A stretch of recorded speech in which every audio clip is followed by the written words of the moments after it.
Good afternoon, ladies and gentlemen. Welcome to IVS 2022 warm-up, the online technical conference preparing to IVS 4th edition.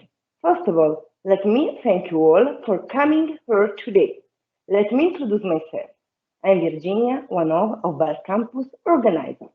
The topic of today's presentation is fugitive emission addressing the challenge. The last minute of presentation will be the question and answer part. Please write your question in the chat box.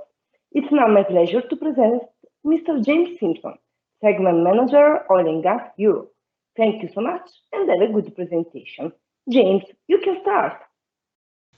So, my name is James Simpson. I am the Segment Manager for Trelleborg Sealing Solutions on energy and oil and gas.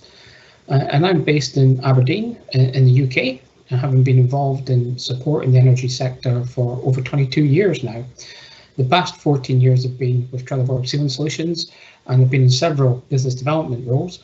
Currently, I work with our sales teams and manufacturing centres across Europe and Middle East, helping to develop business strategies, aligning group goals and objectives in accordance with the industry and customer trends. So today it is my great pleasure to be discussing the challenge of managing fugitive emissions within the energy sector. And to take you through today's agenda, I think I'm going to start with the key question of why fugitive emissions are so important and looking at some of the drivers that are changing the industry right now. Then we can review the definition of fugitive emissions and expand a little bit on the areas of interest that we are interested in today. Then I want to discuss some time reviewing the key standards in place, giving particular attention to those that are applicable to the United States and European markets. I'll then discuss some of the current solutions that are in use and the associated advantages and disadvantages before we then look at some of the testing data that we have at Trelleborg. And finally, I'll review the next stage developments and what we're going to do next and where we need support from yourselves in developing solutions to take the industry into the next generation, into the future. So, firstly then, let's address the reasons why this challenge is so important to our industry. And our market research data tells us that at an estimate, the global valve market is going to grow over the next 4 years to approximately $10 billion. It's massive. And control valves will be an integral part of that market growth, reaching demand in excess of 13,000 units across the same period. So for us, it's really encouraging to know that this is a growth sector. And the energy industry is going to play a key part in the growth of that, with a variation of valves utilised across every stage of production and processing of the energy industry. But this is an area that has been put under increased scrutiny in recent years as governments and organisations look towards a more sustainable future and strive to achieve zero emission targets. And the USA was certainly among the first to identify an issue with emissions being released from processing facilities. And as you see on the slides here, there's an often quoted study from the Environmental Protection Agency in 2019, which estimated that 300,000 tonnes of emissions were being released from chemical plants each year.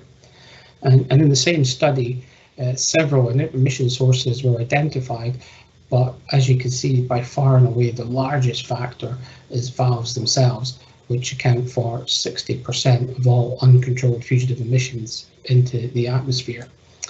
And this led to the Environmental Protection Agency in the US introducing new standards for valve emissions on all downstream facilities.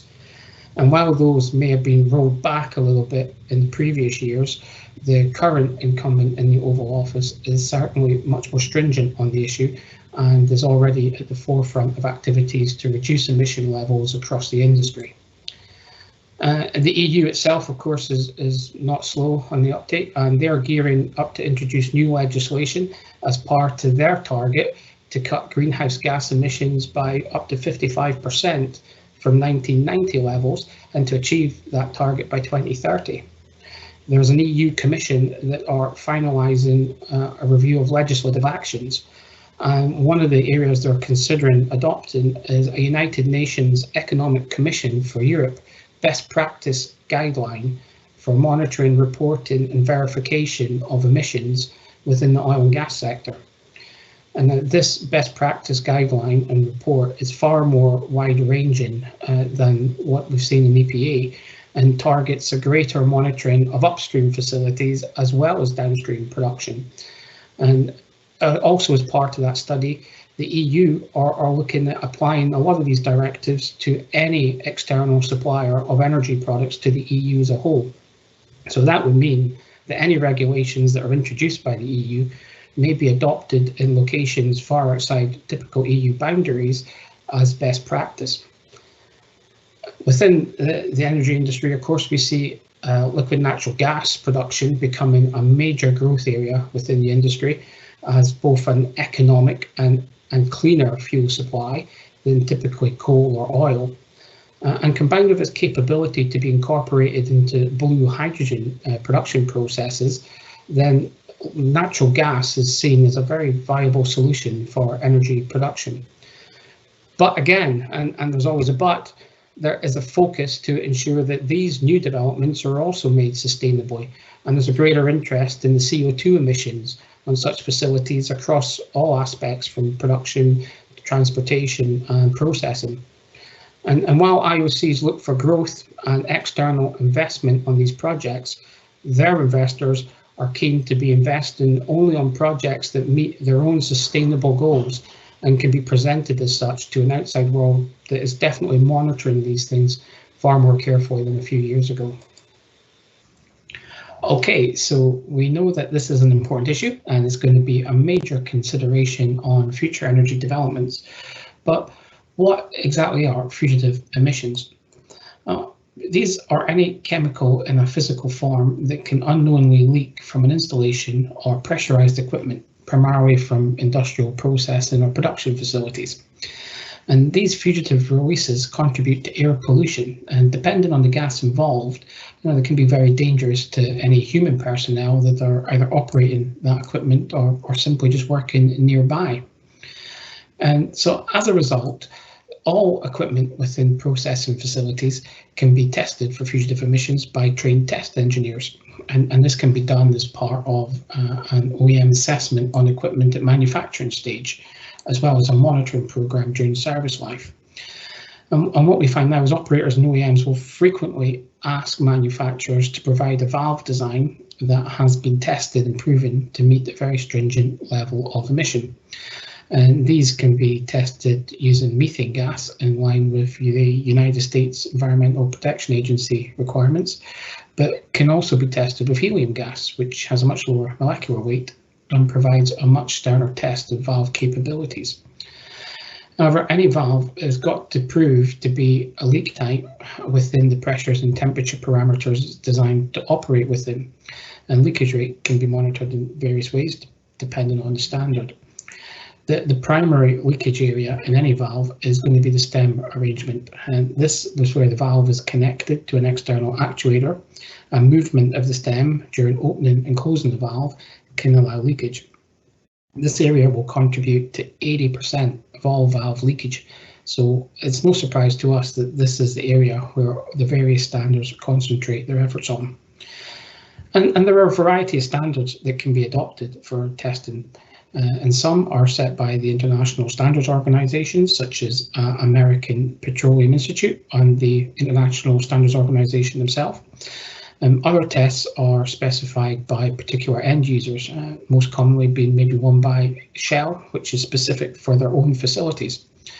And for us, and for what we were doing, the most interesting ones are the more wide-ranging international standards, which could apply across various different facilities.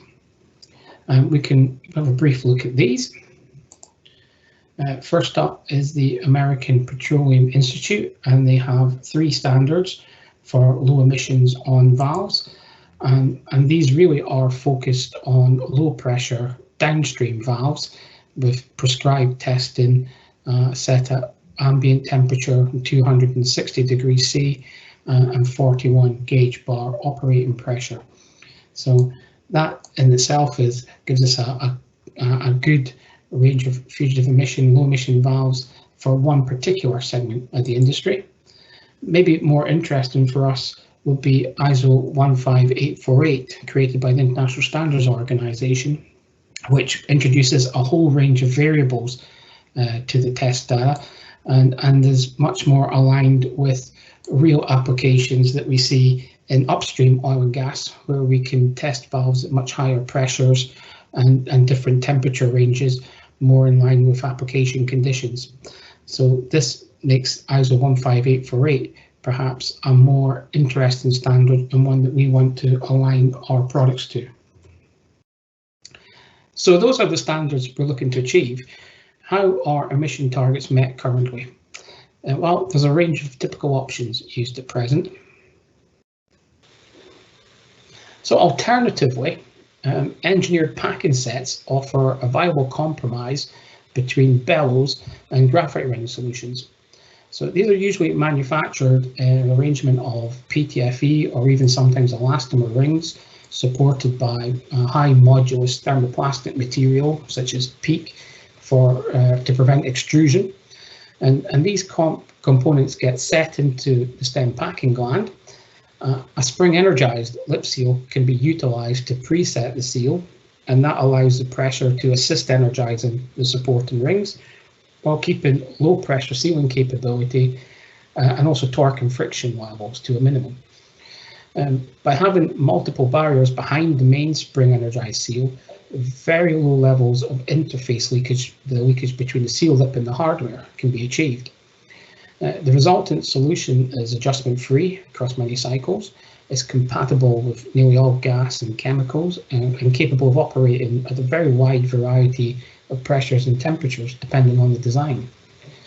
And typically engineering packing sets are suitable for Class B type leakage rate as per the ISO 15848-1 standard with a reasonable service life. But of course, there's very little test data in the market to support OEMs on designing and successfully testing these solutions for their low emission valve applications. And this is the task that Trelleborg have set ourselves going forward, to work in partnership with key clients to deliver validated solutions and good support and information and assist in production of best in class low emission valves for whatever application they're required for.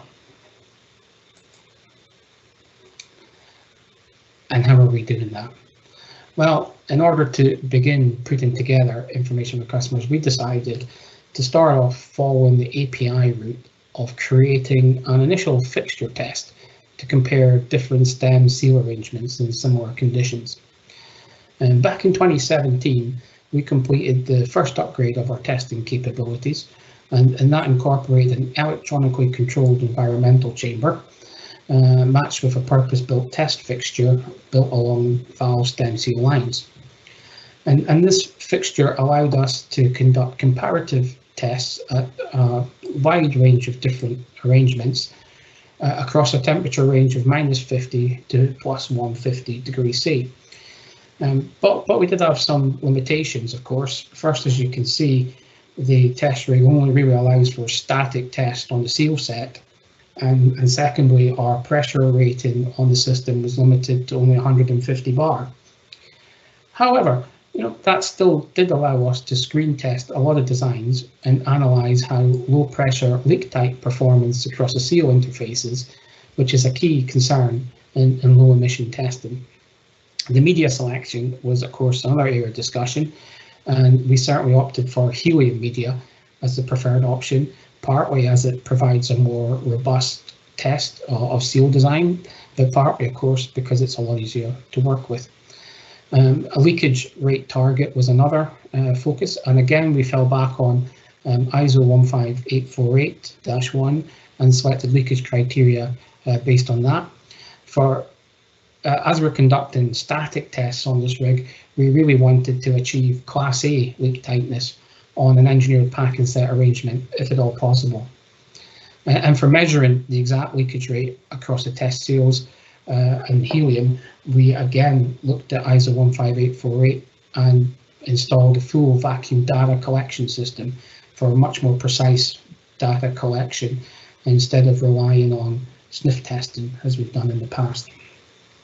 So that's our setup, and what did we find out?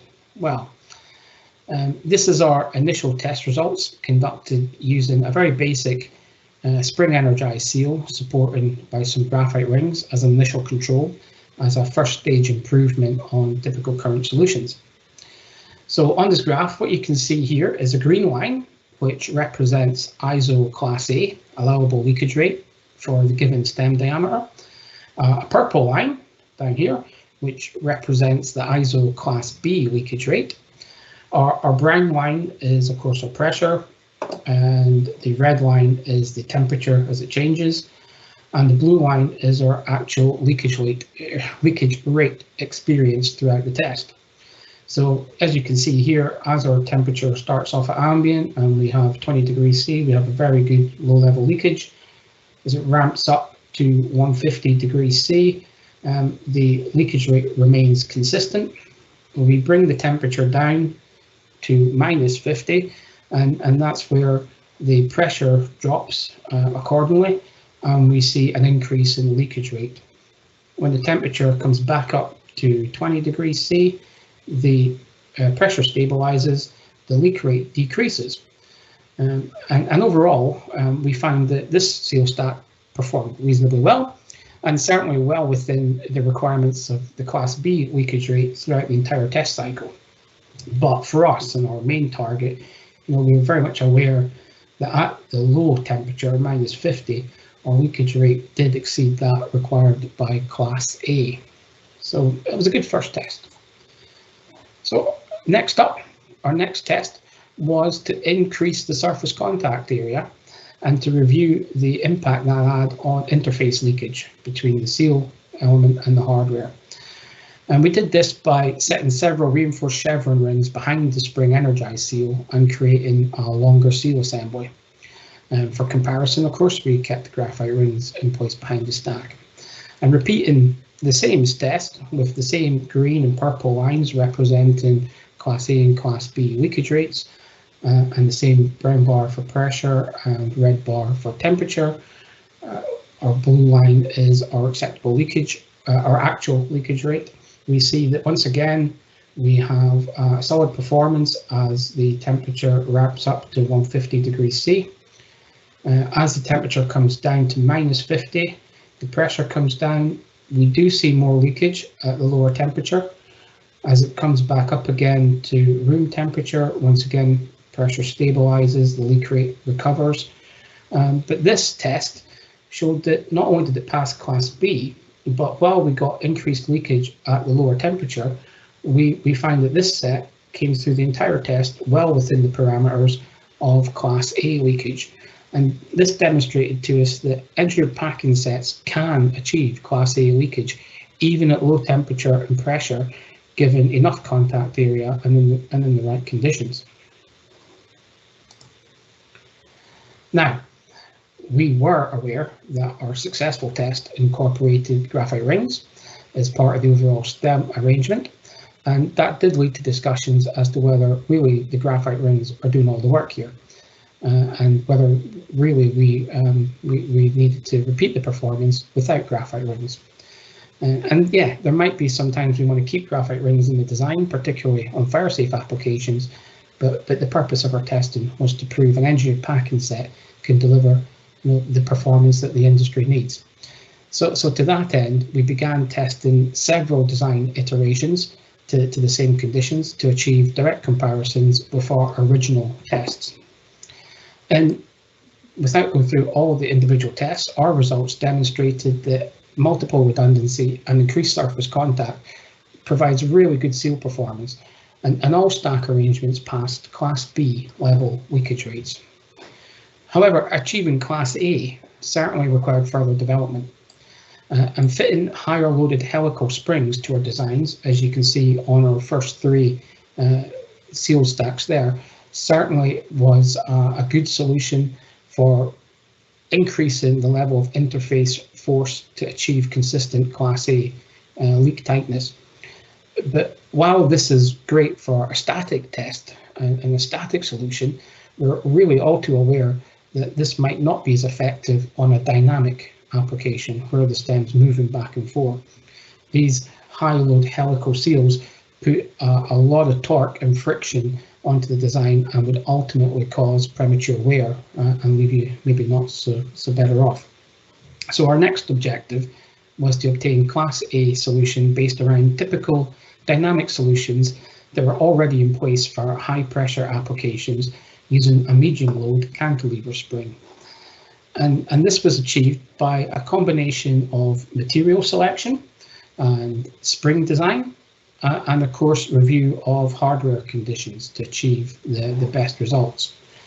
And the summary of that really at the end of our initial testing is as follows for fixture testing: that we certainly have a range of self-energized low friction stem seal arrangements capable of achieving ISO 15848-1 Class B leakage in typical conditions. And these can be supported by graphite rings if necessary. We also have self-energized low friction stem seal arrangements achieving ISO 15848 Class A leakage supported by graphite rings. And now there are several options for achieving Class A leakage without graphite rings, but given the right hardware conditions. And a few other parameters that we noted during this test. And it's worth mentioning some of these, as there are definitely areas of concern and something that any valve OEM or anybody conducting fugitive emission testing should consider. And firstly, the surface finish is incredibly important for achieving lowest possible leakage rates. And our best results were achieved when we polished our stem and groove walls to 0.1 RA and achieved a bearing ratio in excess of 70%, as shown on the slide here at the bottom, with the optimum RMR and lots of valleys in the surface finish and no peaks. Excessive handling of components prior to installation also has an impact on performance. PTFE materials are very susceptible to scratches of fingers and nails ran over the sealing surfaces, and even the most minor running of the seal across the fingers can have an impact. So we recommend keeping components in original packaging right up till the final installation, and certainly recommend that you guys all resist the urge to pick the seal up and play around with it and touch it and handle it before it's put into the valve, as our engineers find out to their cost. So all the results shown so far also we know represent static testing only. So we also think that there's an assessment may need to be made in relation to leak tightness versus endurance class for dynamic operation, because wear on the sealing interfaces will have an impact on the long-term leak tightness of that seal. And that brings us to my next area of discussion, of course, which is where we go next and what our next stage developments are. So we are aware that we need to do more to replicate real conditions in an actual valve to prove durability and long-term effectiveness of our selected seal arrangements in real-life valve applications. And last year, we did a further upgrade to our existing test capability and added much more functionality to our stem seal testing. We've expanded our test vessel so it can take a slightly larger stem seal and different stem arrangements. We've attached an actuator to the rig, allowing for both linear stroke and a 90-degree on-off oscillation. And of course, the vessel is now capable of taking pressures up to 100 megapascals with new gas booster installed to help us on that. And a custom environmental chamber has been added to allow us to test at temperature ranges from currently approximately -70 to +250 degrees C. And this now brings our test criteria much more in line with actual conditions in valves across the upstream and production sector. So shorter test than an actual valve. This is probably about as close as we can get. And we will be able to assess the impact of stroke speed, clearance gaps, and other valve type variables to the leakage rate and lifetime performance of the stem arrangements. And it will greatly enhance our ability to advise clients on optimum conditions for achieving a successful test within their own equipment. So I've got that in mind. What do I need from you, as I said back at the start?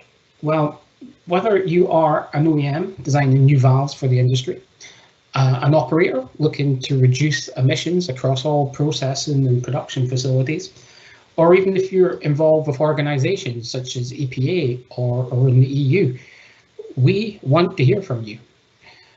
As I've shown there, we have many variables to low emission valve design and testing. We have limited resources. We can't test for every eventuality. Our testing will be limited to fixture testing, so we can't do a compliant ISO 15848 design in itself. Each valve needs to be validated independently and will likely be tested even in production. But we do want to provide the best advice possible and demonstrate the success of our designs in the right conditions. But the question is, of course, what conditions? Should we be testing in helium or methane? Should we do linear stroke testing, quarter turn? Most importantly for us, where is the compromise between leakage rate and endurance class that best suits the industry currently and in the future? And what pressures and temperatures should we be looking to test that will cover as many of the applications as possible? We need to hear from you to ensure that our test program is as relevant for as much of the industry as possible and gives the best advice. To that end, of course, we've been reaching out to people ourselves and our own customers over the last 9 months since we started the investment in Bridgewater, and we have a few ideas for where we need to start. The feedback so far says that we should definitely be testing in helium. We should be looking for tightness class A and endurance class C01 with a linear stroke. And the feedback is that if we could achieve a low emission leak tight sealing at class AH at 69 megapascals and a temperature range from -46 degrees C to +150, then we'd be in a very good position.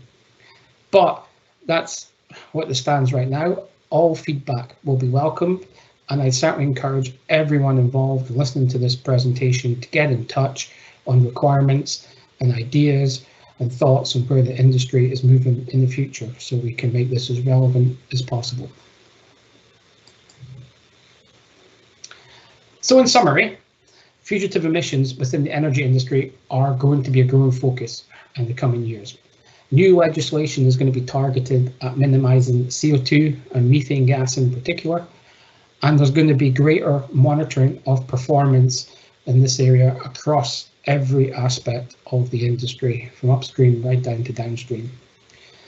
Clean gas production is going to be a major growth area for the energy sector, but it will need to be seen to be clean and sustainable, with zero emission targets being set. There are a variety of standards available for validation and production testing the valves, but for me, it looks like ISO 15848-1 and -2 appear to offer the best criteria for valve manufacturers designing and supplying valves across the entire spectrum of energy production. But of course, even within this, there is a large degree of variation even within that standard. There are several options available to manufacturers to reduce emissions across the valve stem, and particularly related to low pressure downstream applications.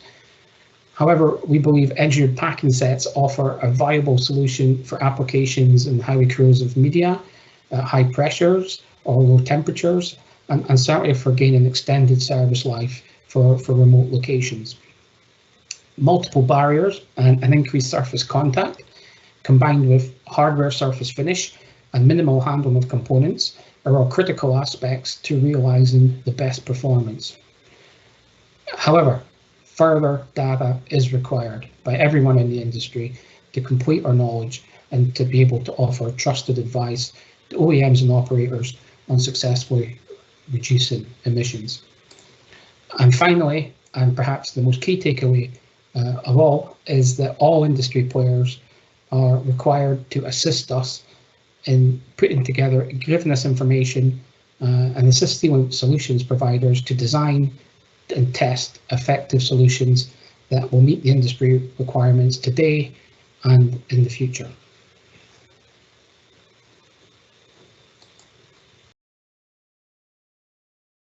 James, your first question is, can we use elastomer solution on fugitive emission?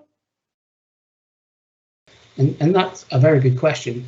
And certainly we do see elastomer solutions on fugitive emissions, and we have some customers that will use a selection of seals of primary and secondary, and perhaps have an elastomer O-ring as a secondary solution in there.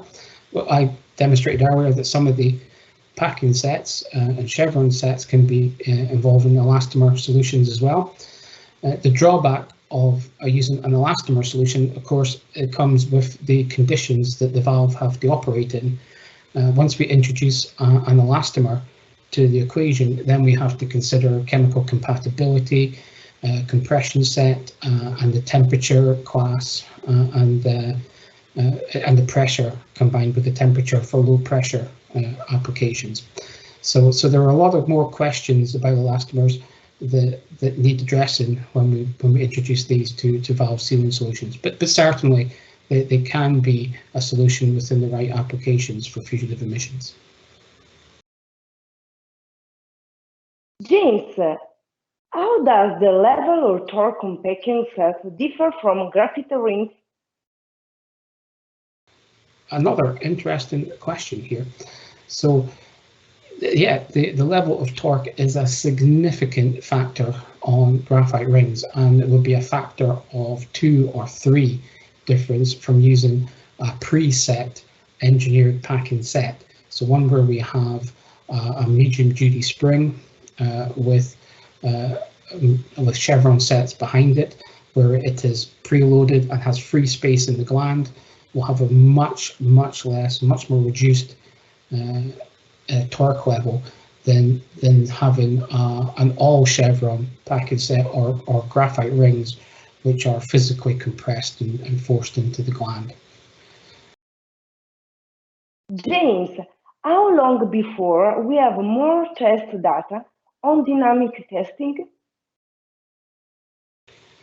Yes, that's interesting, and of course I can't talk for test engineers at this time, but we are certainly in the planning phase right now. We have a little bit of work being done on our test vessel itself right now, which will be completed in the next month or so, and we expect to have some of the first results being reported back in the next 9 months, and perhaps over the next 12 to 14 months we will have a lot more information on the success of the testing process so far.